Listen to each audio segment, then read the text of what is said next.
upierdliwy klient. Do szykownej, galantnej parfinerii w Londynie wlazuje klient. Przedowacz podlazuje ku niemu i uprzejmie pyta, czego się oni panoczku winszują? Ano, chciałbych się lajsnąć mydło. No proszę was pięknie, samomy paradne galante mydełka woniają niepodobnie, nie tąkają się we wodzie, mają wesia balsam, są ku temu przejrzyste. A wiele stoi te mydło? 3 funty. A nie mają ni panoczku czegoś iktońszego?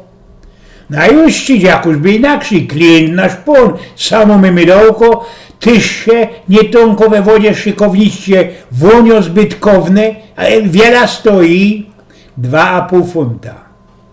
No można jeszcze coś ich mocie tońszego.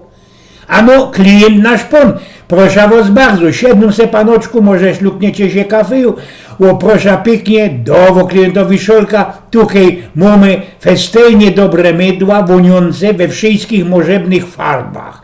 Wiele stoją 1,5 funta. A jeszcze można coś iktońszego mocie? Proszę was gryfnie, można cygara. Proszę, pod tylko klientowi pod sznupa szachlik cygarów, te mydełka są trochę festelnie się szprudlują, blank szykowniście woniają, wiela, 0,5 funta, za drogę. No toż może jeszcze coś iktońszego we kamerze grzuje i smyczy zesia laga śmierzajwty. A wiela te mydełko stoi? 10 pensów.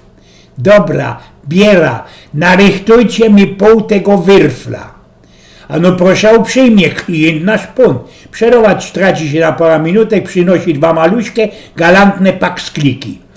Ale, Johino prosił ino pół kostki, połowa tego wyrfla.